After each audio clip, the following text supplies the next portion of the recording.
Everybody, welcome to the crystal concept. This is Shubham Chatrawat और 10th standard का science 2 का question paper आ चुका है। क्वेश्चन पेपर है ये आपका टोटल 40 मार्क्स का क्वेश्चन पेपर है। यहाँ पे इस तरीके से देख लो आप लोग फटाफट। इसका हम लोग सिर्फ ओवरव्यू देखने वाले हैं। इस पेपर का पूरा आंसर मैं आपको नहीं देने वाला हूँ क्योंकि उतना टाइम नहीं है, लेकिन तभी भी आपको कोशिश करूंगा आपकी थोड़े बहुत चीज़ें आपकी यहाँ पे कवर हो जाए। सेट ए है, टोटल मार्क्स है 40, क्वेश्चन पेपर है साइंस का 2 क्वेश्चन पेपर है, ठीक है ना। इस तरीके से हम लोग एक बार इस क्वेश्चन पेपर को देख लेते हैं। क्वेश्चन नंबर 1 के अंदर ए के अंदर आपको ये MCQ पूछेगा, उसमें से पहले का आंसर है information about the protein synthesis store in. Protein synthesis का जो इन्फॉर्मेशन होता है डीएनए के अंदर स्टोर होता है और एमआरएनए उसको कॉपी करता है, ये ध्यान रखना। तो गलती से बहुत लोगों ने एमआरएनए लिख दिया था, लेकिन डीएनए के अंदर स्टोर होता है। एमआरएनए वहाँ से कॉपी करता है और वो राइबोसोम तक पहुँचाता है उसको। उसकी इन्फॉर्मेशन प्रोटीन सिंथेसिस करने के लिए वो इन्फॉर्मेशन सारी राइबोसोम तक लेके जाने का काम करता है एमआरएनए। तो यहाँ का आंसर जो है वो डी होगा। स्टोर कहाँ होती है? इन विच ऑफ द साइज मियोसिस टेक प्लेस। देखो मियोसिस होता है रिप्रोडक्टिव सेल के अंदर, और बाकी सारे बॉडी के जो डिफरेंट सेल होते हैं, बचे हुए सारे सेल, रिप्रोडक्टिव सेल को छोड़ के सारे सेल के अंदर होता है माइटोसिस। तो मियोसिस होता है रिप्रोडक्टिव सेल के अंदर, और रिप्रोडक्टिव सेल का ही दूसरा नाम है जर्म सेल्स। तो इसका आंसर क्या हो जाएगा अपना? जर्म सेल मतलब रिप्रोडक्टिव सेल। बाकी इन सारे सेल के अंदर क्या होगा? माइटोसिस होगा। क्या होगा? माइटोसिस होगा, ठीक है। ईस्ट रिप्रोड्यूस बाय कौन से प्रोसेस होता है? बडिंग।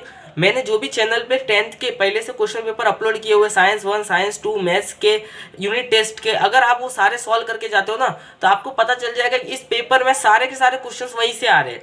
तो आपको ज़रूरी है यूनिट टेस्ट के पेपर सॉल्व करना सेमिस्टर के लिए। आपको ज़रूरी है इस चैनल पे अपलोड किए हुए सारे वो पेपर जो मैंने as a practice paper upload किए हुए, आपको पता चलेगा मैक्सिमम क्वेश्चन वहीं से रिपीट हो रहे हैं यहाँ पे, ठीक है। Next, contamination of material is called pollution. किसी भी चीज़ का कंटामिनेशन मतलब इम्प्यूरिटी उसके अंदर आ जाती है तो उसको हम पॉल्यूशन बोलेंगे। Water store in a dam, उसको डॉट एनर्जी। देखो अगर मान लो आपके पास ये डैम है, ठीक है ना, और डैम के अंदर क्या किया? पानी स्टोर किया। देखो पानी यहाँ पे डैम के अंदर क्या हुआ है? रुका हुआ। जैसे हम लोग यहाँ का ये जो गेट होगा ओपन करेंगे तो सारा पानी यहाँ से क्या होने लगा? मूव करेगा। तो यहाँ पे जो पानी मूव कर रहा है इसके पास कौन सी एनर्जी? इसके पास है काइनेटिक एनर्जी। और ये काइनेटिक एनर्जी आई कहाँ पे? ये काइनेटिक एनर्जी आई जो वाटर आपने स्टोर किया था उसके पास जो पोटेंशियल एनर्जी थी, वहाँ से ये काइनेटिक एनर्जी उस वाटर को मिल गई। कौन सी एनर्जी थी उसके पास? पोटेंशियल। तो this potential energy is converted into the kinetic energy. तो डैम के अंदर जो भी पानी या वाटर स्टोर किया जाता है उसके पास होती है पोटेंशियल एनर्जी। जैसे आप डैम के दरवाजे को ओपन करते हो, this potential energy is converted into kinetic energy and this kinetic energy used to rotate the turbine and with the help of turbine generator की मदद से हम लोग इलेक्ट्रिसिटी को प्रोड्यूस करते हैं। तो remember one thing, store water के पास होती है पोटेंशियल एनर्जी, मूविंग वाटर के पास होती है काइनेटिक एनर्जी, ठीक है। नेक्स्ट, यहाँ पे आपको ऑड मैन आउट चूज करना। पहला दे रखा अपेंडिक्स, दूसरा दे रखा muscles in ear pinna and wisdom teeth और loss of legs in snake. एक बात को ध्यान रखना यहाँ पे, कौन सी बात को ध्यान रखना? देखो अपेंडिक्स, मसल्स इन ईयर पिना और विजडम टीथ, ये सारे बॉडी के वेस्टिजियल्स ऑर्गन है। वेस्टिजियल्स ऑर्गन मतलब बॉडी के अंदर प्रेजेंट है बट काम के नहीं है। अपेंडिक्स हमारा काम का नहीं, हमारे मसल्स ऑफ ईयर पिना जो होते हैं यहाँ पे मसल्स, वो हमारे काम के नहीं है। लेकिन आपने कभी बिल्ली वगैरह को देखे होंगे तो वो लोग कान को मूव कर सकते हैं, लेकिन हम लोग ऐसा बैठ के इन कान को डायरेक्ट बिना हाथ लगाए मूव नहीं कर सकते। हाथ लगा के तो मूव कर सकते हैं, लेकिन बिना हाथ लगाए मूव नहीं कर सकते।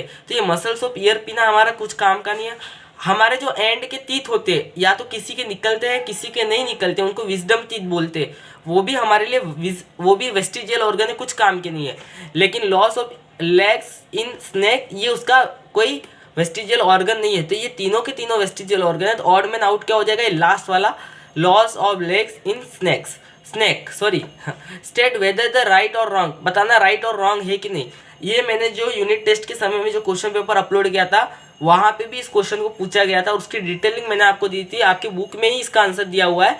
यहाँ पे देखो, एक मिनट मिटा देते हैं सब अपन।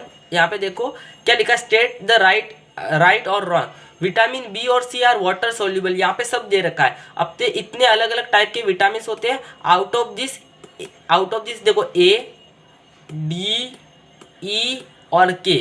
ए डी ई के होते हैं फैट सॉल्यूबल, मतलब फैट के अंदर क्या हो जाते हैं? सॉल्यूबल हो जाते हैं, डिजोल्व हो जाते हैं। और जो इसमें से ये जो बी और ये अपना सी है, ये बी और सी है, ये वाटर सॉल्यूबल होते हैं। और आपको यहाँ पे पूछा था भाई ट्रू और फॉल्स है क्या, था ऑब्वियसली ये राइट है। ये क्या है? अपना राइट स्टेटमेंट है।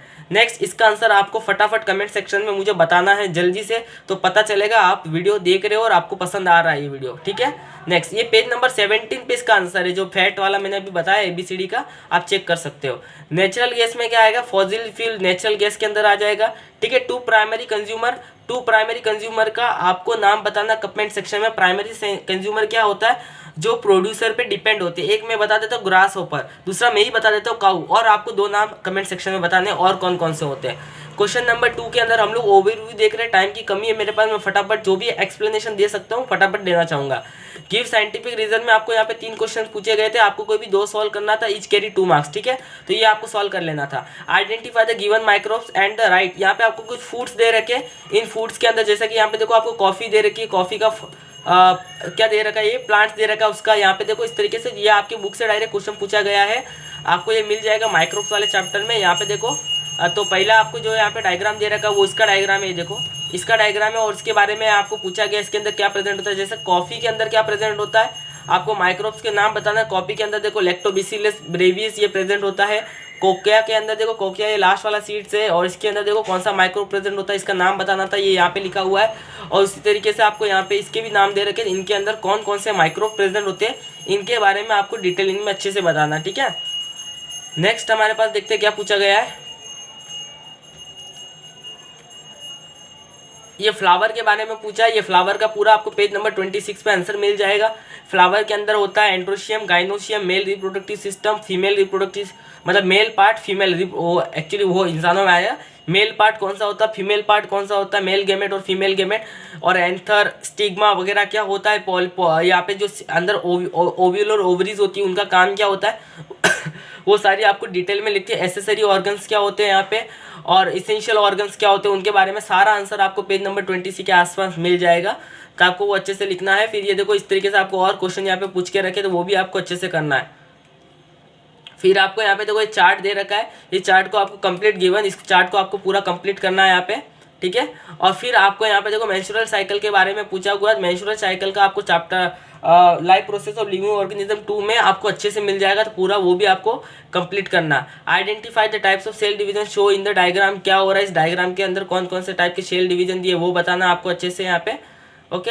और यहाँ पे देखो आपको explain Lamarck theory evolve with the example, Lamarck theory के बारे में आपको बताना। लेमार्क थ्योरी क्या बोलता था कि जो भी आपके एंसेस्टर है उनमें से आपके कैरेक्टरिस्टिक आप में पास होती है, तो वो सही है या गलत है, वो सारी बातें आपको अच्छे से बतानी है। हेरिडिटी के अंदर आपको इसका आंसर मिल जाएगा लेमार्क थ्योरी का, बहुत इंपॉर्टेंट क्वेश्चन है, बोर्ड्स के अंदर भी आ सकता है।